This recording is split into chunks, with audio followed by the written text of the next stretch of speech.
शाहजहांपुर आपको लेकर चलते हैं। सीएम मोहन यादव जनसभा को संबोधित कर रहे हैं। नारायण सिंह कुशवाहा जी और माननीय मंत्री उच्च शिक्षा श्रीमान इंदर सिंह परमार जी का उनका समय मुझे बोलने के लिए देने के लिए धन्यवाद देता हूं, आभार मानता हूं आपका। मुझे इस बात का आनंद है। मैं ये सोच सोच के परेशान था कि अरुण जो बोले तो ऐसा बोले कि लगता है कि बोलने के बाद बचेगा कि नहीं बचेगा। माननीय विधायक जी इधर आ गए। मेरे को डर लगने लग गया कि ऐसा तो नहीं कि मैंने गलती कर दी आकर के। एक बार ही जैसा जोरदार तरीके से हमारी धारदार तलवार चली तो लगा कि सरकार का पूरा बजट यही आना चाहिए, कहीं जाना ही नहीं चाहिए। आज के इस अवसर पर हमारे बीच पंडित बालकृष्ण शर्मा जी का आज जन्म जयंती भी है और मंच पर जैसा मैंने कहा कि हमारे माननीय सांसद श्रीमान महेंद्र सिंह जी, आपके लिए भी अभिनंदन करो। बहुत छोटे में सारी बात कर दी और ऐसे ही होना भी चाहिए। आपका भी धन्यवाद। लेकिन एक बात तो फिर आपने भी नहीं छोड़ी, बाकी सब बोली, लेकिन मेडिकल कॉलेज की याद दिलाई दी। मैंने कहा आप तो दया करोगे, थोड़ा थोड़ा तो इधर प्रेम करोगे, हमारा आपसे प्रेम है, लेकिन हमारे अपने विकास के मामले में आपने अगर कोई बात कही है तो मैं थोड़ी देर बाद उस पर बताऊंगा। हमारे घनश्याम चंद्रवंशी जी विधायक कालापीपल, माननीय जिला अध्यक्ष हेमराज सिंह सिसोदिया जी, उल्टा हो गया, जिला पंचायत अध्यक्ष है, और जिला अध्यक्ष भाजपा माननीय अशोक नायक जी। जिला पंचायत अध्यक्ष को भी जिला अध्यक्ष बोलते हैं, है ना, क्योंकि वो पंचायतों के अध्यक्ष है। इस अवसर पर नगर पालिका अध्यक्ष प्रेम जैन जी, माननीय संतोष जोशी जी उपाध्यक्ष नगर पालिका, निदेशक और मेरे मित्र हमारे साहित्य अकादमी के निदेशक माननीय विकास दवे जी। इस अवसर पर हमारे सभी माननीय पूर्व विधायकगण, आप सबको नमस्कार और पूरे मंच के लिए मेरी अपनी ओर से अभिनंदन। आप भी कर दो एक बार में हमारे लिए। आज शाहजहांपुर क्या सज रहा है, क्या आनंद आ रहा है, ऐसा लग रहा है कि दिवाली हो गई आज तो। अपने बीच मुझे बताया गया कि बस स्टैंड को चालू करने की खुशी में आज दुकानदार सुबह से ही चाय नाश्ता करा रहा है, और वो भी उनकी तरफ से। तो मैं आज आपके बीच में यह आश्वस्त जरूर करता हूं अपनी बात प्रारंभ करने के पहले, बस स्टैंड पे प्राइवेट बस तो आएगी आएगी, आने वाले समय में सरकारी राज्य परिवहन निगम की बसें भी अपने मध्य प्रदेश की धरती पर आएगी। व्यवस्थाओं के बलबूते पर सरकार के माध्यम से जनता से सरोकार रखने वाली किसी भी प्रकार की कोई योजना में सरकार के पास कोई खजाने में कमी नहीं है। ये सारे क्रम जारी रहेंगे, हमें इस बात की प्रसन्नता है। आज जब मैं पंडित बालकृष्ण शर्मा नवीन की जयंती पे आने का माननीय विधायक जी, सांसद जी, मंत्री जी ने आह्वान किया, ने बात की, तो मैंने कहा मैं जरूर आऊंगा। पंडित बालकृष्ण शर्मा जी का जीवन एक आदर्श नेता के रूप में, एक आदर्श साहित्यकार के रूप में, और अपनी जड़ों से जुड़ करके जिनने अपनी पहचान बनाई, वाकई में उनको नमन भी करता और उनको स्मरण कराने के लिए बाकी कई काम उनने किए। वो स्वतंत्रता सेनानी तो है ही, साहित्यकार भी है, लेकिन क्षेत्र की जनता के लिए रेल लाने में जो उनका योगदान है वो सब पे भारी है। जो विकास के मामले में उनका जो बड़ा योगदान है, शाहजहांपुर की धरती पर अगर रेल लाइन आई है तो ये पंडित बालकृष्ण शर्मा की अपनी इच्छा शक्ति, उनकी संपर्क शक्ति, जिसके भरोसे से आज एक नया प्रकार का शाहजहांपुर में हमारा कांटेक्ट बना है। मैं आज के इस अवसर पर उनकी कुमकुम, रश्मि रेखा, अपलक, उर्मिला, ऐसी कई उत्कृष्ट काव्य ग्रंथ पे मैं विस्तार से बात नहीं करूंगा, लेकिन मैं समूचे प्रकार से उनकी रचना धर्मिता को नमन करता हूं। हमारे साहित्यकारों ने अपनी बात कही होगी, हमारी परंपरा है पुरानी, और वो परंपरा तो इतनी महान है। हमको मालूम है भगवान राम के भी जीवन में भगवान राम के जीवन की विविध कहानियों को अगर महर्षि वाल्मीकि नहीं होते तो संसार जान नहीं पाता कि ऐसे एक महापुरुष है, इतना उच्च कोटि का आदर्श व्यक्तित्व है, जिनके राम राज के लिए आज भी अपने देश तो छोड़ो, दुनिया का हर देश चाहता है काश राम जी हमारे देश में होते, ये हमारा सौभाग्य है। बोला जय जय श्री राम। भगवान राम के जीवन के विविध पक्ष, भगवान कृष्ण के जीवन की महर्षि वेदव्यास ने जो अपनी रचना धर्मिता का निर्वहन किया है, वेदव्यास जी ने जो बात कही है, उसके माध्यम से भगवान कृष्ण के जीवन के विविध पक्ष, और एक दो नहीं ऐसी लंबी परंपरा है। हमारे यहाँ पद्य परंपरा है, गद्य परंपरा हमारे यहाँ बाद में आई है। हमारे यहाँ जो भी बोला गया श्लोक में, कविता में, और कवियों के लिए तो हमारे अपने जीवन काल में ये मालवा तो वैसे ही स्वनाम धन्य है। महाकवि कालिदास, घट पर लगातार लंबी रचना धर्मिताओं के नाम ले सकता हूं, एक से बढ़कर एक।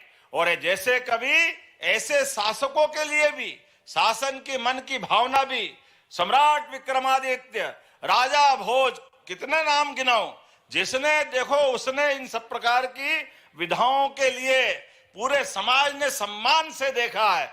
और इस बात की प्रसन्नता है, इन सब के कारण से भारत भारत है। और इसीलिए इकबाल ने कहा कि कुछ बात है कि हस्ती मिटती नहीं हमारी, ये कुछ बात है मतलब हमारी जो अच्छी परंपरा है, उन अच्छी परंपराओं को निभाने की, संस्कृति के साथ जीने की, जड़ों से जुड़े रहने की, इस परंपरा में दुनिया के कई देश, बड़ी बड़ी संस्कृतियां, बड़ी बड़ी सभ्यताएं नष्ट भ्रष्ट हो गए, लेकिन अगर कोई सबके बीच बचा है तो हमारा ये अपना देश, जिसके लिए हम बोलते हैं भारत माता की, इतना बोलते ही रोम रोम रोमांचित हो जाता है, आनंद से सराबोर हो जाता है। हमारे जीवन काल में भौतिक सुख संपदा का तो जो दुनिया के लिए महत्व होगा वो होगा, लेकिन हमारे यहाँ तो आध्यात्म को सिर माथे पे बिठाते हैं।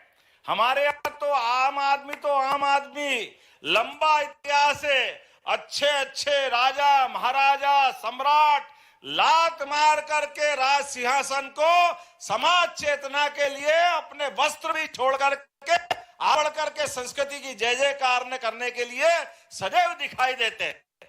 हमारी संस्कृति की विशेषता है, इसी कारण से जो सरल भी है लेकिन समझने वाली भी है। आज के इस अवसर पर जब यहां मैं कोई बात करने के लिए खड़ा हो रहा हूं, तो आज से 3 दिन बाद एक बड़ी जयंती आने वाली, और जयंती किसकी है हम सबको मालूम है। भगवान राम तो मुस्कुरा रहे हैं अयोध्या में, लेकिन जमुना जी वाले बुला रहे हैं सबको, बोलो गोपाल कृष्ण भगवान की। क्या बाल कृष्ण, क्या गोपाल कृष्ण, एक ही लाइन में है। हमको मालूम है भगवान कृष्ण का जीवन का वो इतिहास, जिसके बलबूते पर हमारे कृष्ण भगवान के जीवन के विविध पक्षों को देखो, हर एक कोई बोलता वो मेरे हैं, मेरे घर के हैं, मेरे जैसे हैं। उनने अपनी जड़ों से जुड़ने के इतने प्रकार के उनके जीवन के अपने अनुभव है। अरे वो आनंद लेते बाल लीलाओं के माध्यम से, ग्वाल बाल के माध्यम से उनका जीवन का चरित्र एक अलग प्रकार से दिखाई देता है। ग्वाल बाल भी मिलकर के गोवर्धन पर्वत भी उठा सकते और इंद्र से लड़ाई भी लड़ सकते।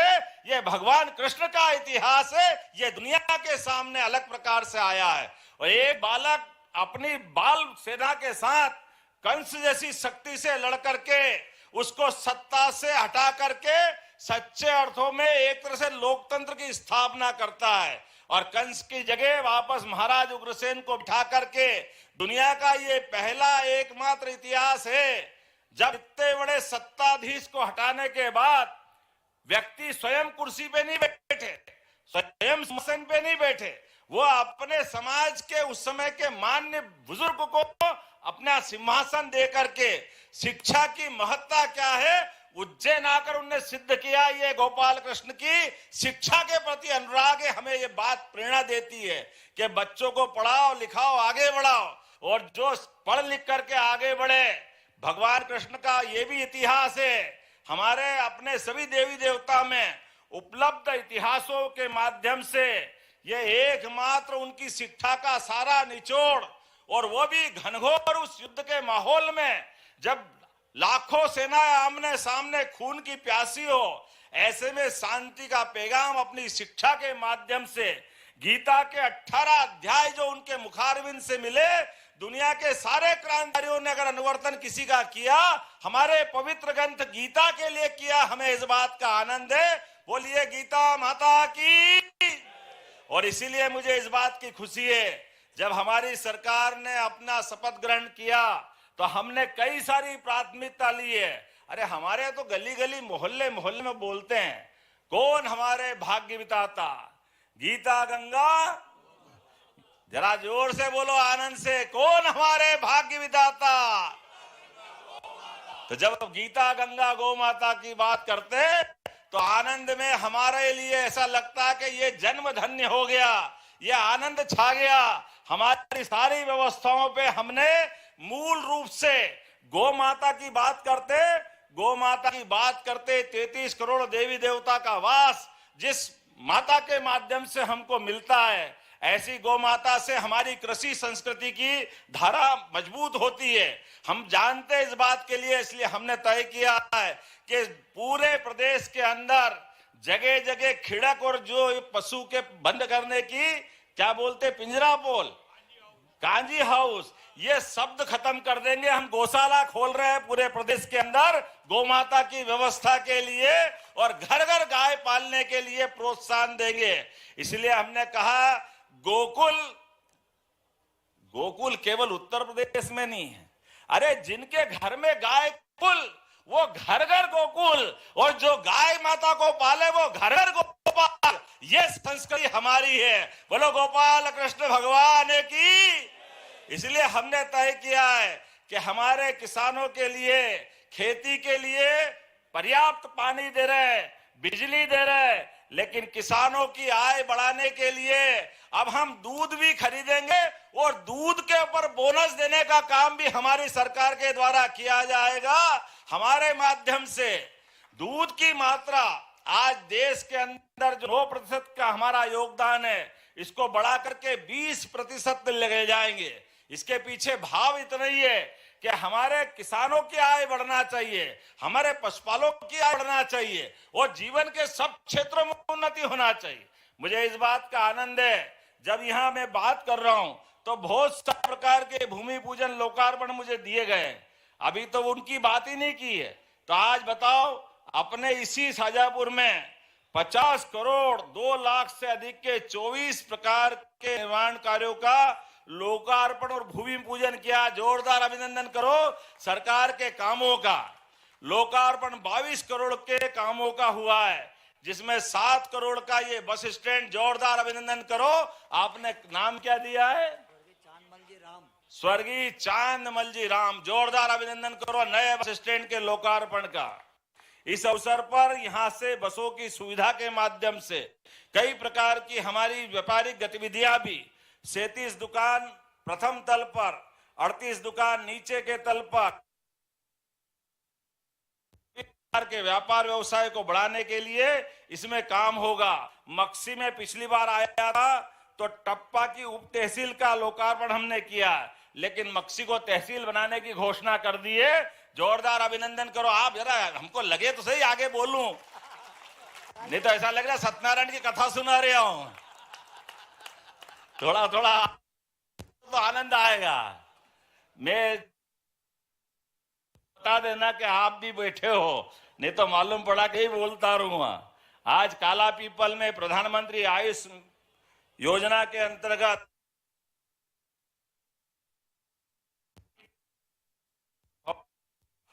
काला पीपल से पुराना संबंध इंदर सिंह जी आपका भी है, और नया काला पीपल का हमारा नौजवान भी है। दोनों के लिए जोरदार अभिनंदन करो। 1 करोड़ 17 लाख की लागत से गाडरा खेड़ी में निपानिया मार्ग, डांगिया हरियाणवी में उप स्वास्थ्य केंद्र, बहुत सारे काम है, बोलूंगा तो थक जाऊंगा। इतने एक जोरदार ताली बजाओ। 27 करोड़ के भूमि पूजन है, जिसमें कलेक्टर कार्यालय के सामने से 2 करोड़ 28 लाख के माध्यम से मां राज राजेश्वरी का तोरण द्वार का निर्माण भी कराया जाएगा। 14 करोड़ 31 लाख की लागत से ITI के 60 सीट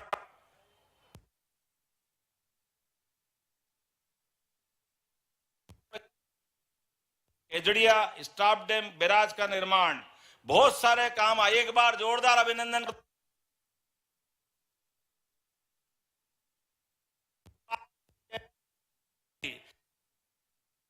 आज से लगा करके 8, 9, 10, 12 लगातार 5 दिन तक हमने गीता जयंती महोत्सव अपने प्रदेश में मनाने की घोषणा की है।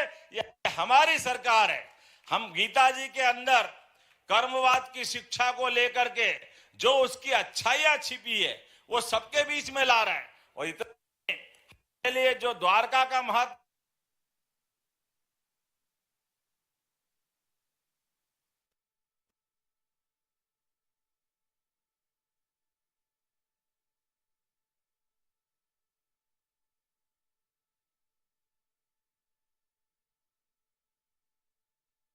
दुकान प्रथम तल पर 38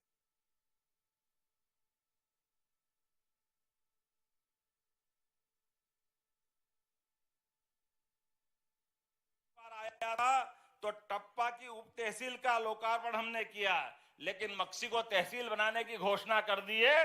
जोरदार अभिनंदन करो आप। जरा हमको लगे तो सही आगे बोलूं, नहीं तो लगातार 5 दिन तक हमने गीता जयंती महोत्सव अपने प्रदेश में मनाने की घोषणा की है। ये हमारी सरकार है। हम गीता जी के अंदर कर्मवाद की शिक्षा को लेकर के जो उसकी अच्छाइयां छिपी है वो सबके बीच में ला रहे हैं। और इतना ही नहीं, हमारे लिए जो द्वारका का महत्व है, जहाँ भगवान द्वारकाधीश हुए, यह मथुरा का महत्व है जहाँ उनका जन्म हुआ, लेकिन मध्य प्रदेश में भी जहाँ उन्होंने शिक्षा ग्रहण की, वो उज्जैन जहाँ रुक्मी से उनका युद्ध हुआ, वो धार के पास का क्षेत्र जहाँ भगवान परशुराम ने उनको सुदर्शन चक्र दिया, वो जानाबाव की पहाड़ी, एक एक स्थान नारायण नामक वो स्थान जहाँ गरीब और अमीर की दोस्ती का सबसे बड़ा उदाहरण बना, उस नारायण धाम सहित जहाँ जहाँ भगवान कृष्ण की लीला हुई है, उसी स्थान को हम तीर्थ के रूप में बनाने जा रहा है। ये हमारी सरकार का निर्णय है। एक नहीं, बहुत सारी निर्णय ऐसी आपकी बता सकता हूँ। आने वाले समय में आप सब हम मिलकर के जिस प्रकार से विकास के कामों के माध्यम से बढ़ रहे हैं, मुझे इस बात की प्रसन्नता है कि दुनिया के अंदर नदी जोड़ों का पहली बार की कल्पना अगर किसी के मस्तिष्क में आई, वो भारत रत्न स्वर्गीय अटल बिहारी वाजपेयी जी के नाम पर है। जोरदार अभिनंदन करो अटल बिहारी वाजपेयी जी के लिए।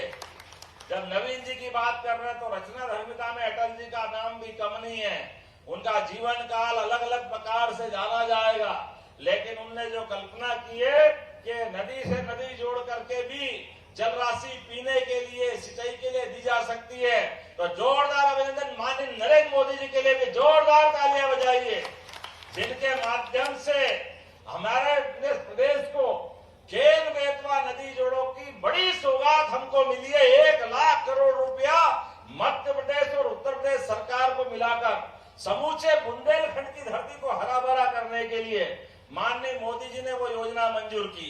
और दूसरी योजना, अब तो शाजापुर का तो इतना मजा आ रहा है कि कहां सूखा फूका शाजापुर, और अब इधर से नर्मदा जी आ रही है, पीछे से पार्वती काली सिंध चंबल की योजना की पाइपलाइन भी आ रही है। चारों तरफ से हरा भरा हो रहा हमारा शाजापुर। जोरदार अभिनंदन करो। पार्वती काली सिंध चंबल योजना के माध्यम से आने वाले समय में श्योपुर, ग्वालियर, गुना, अशोकनगर, राजगढ़, अब उसके बाद क्या आ गया, शाजापुर ही आ रहा है। तो जोरदार ताली बजाओ। जब शाजापुर आ रहा तो लगना चाहिए इसके पीछे शाजापुर आ रहा है। और शाजापुर के बाद उज्जैन, इंदौर, देवास, जरा देवास के लिए भी ताली बजाओ जोरदार तरीके से। वहां से आगे बढ़ते हुए आगर, इस जिले का पुराना हिस्सा, और आगर से लगा करके ये हमारा रतलाम का पूरा बेल्ट, पार्वती काली सिंध चंबल योजना के माध्यम से पूरे क्षेत्र में पीने और सिंचाई के पानी के लिए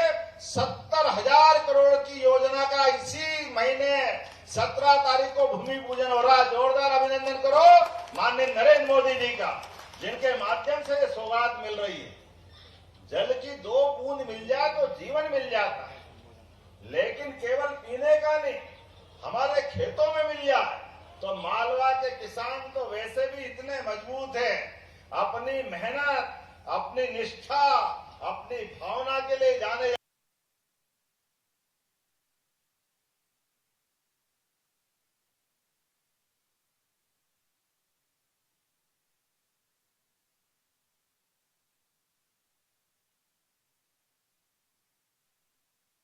जाते हैं।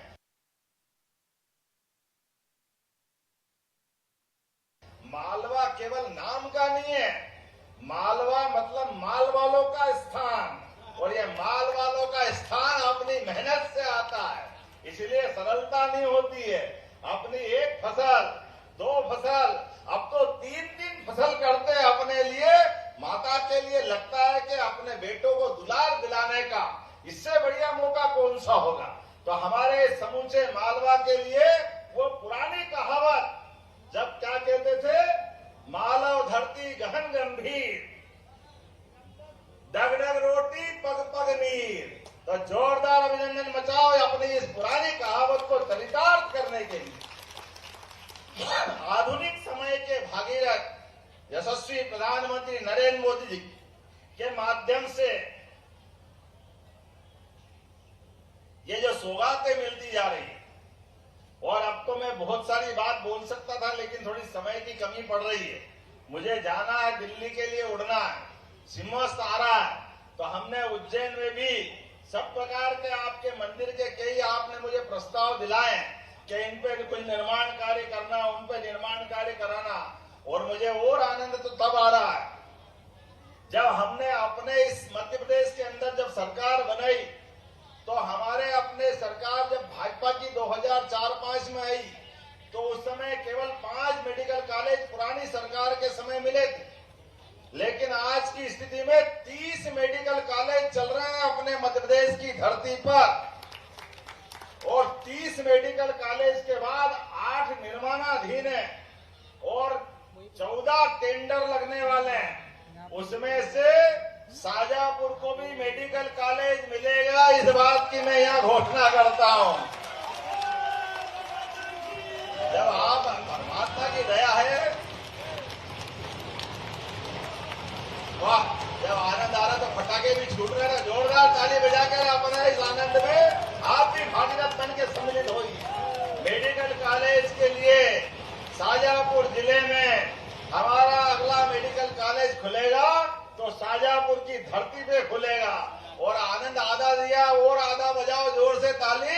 एक आयुर्वेद का मेडिकल कॉलेज भी काला की सुजालपुर में खोला जाएगा। सुजालपुर में आयुर्वेदिक, यहाँ एलोपैथिक, चारों उंगली घी में और सिर भी। क्या आनंद आया है, क्या आपका अपना समय है। मैं आज इस अवसर पर इस बस स्टैंड के लोकार्पण के साथ साथ अभी और कागज बाकी है। अरे आप तो थोड़ा जरा शांति तो रखो, अगली बार भी आऊंगा, इतनी जल्दी मत करो। लेकिन जब आपने कहा ही है तो आलू प्याज की मंडी के लिए भी हम पूरा पैसा देंगे। यहाँ भव्य आलू प्याज की मंडी बनेगी तो हमारे क्षेत्र के बड़े पैमाने पर यहाँ के उत्पादकों को उसका लाभ मिलेगा। और तीसरी आपने मांग की ही कि जो पुराना शाजापुर का अंदर का रास्ता है इसको 4 लेन कराना है। 4 लेन हो गया तो अब क्या चाहिए। अरे जल्दी मत कर।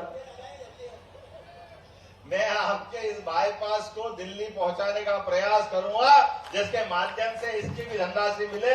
आज के इस अवसर पर आपने सबने प्रेम से सुना।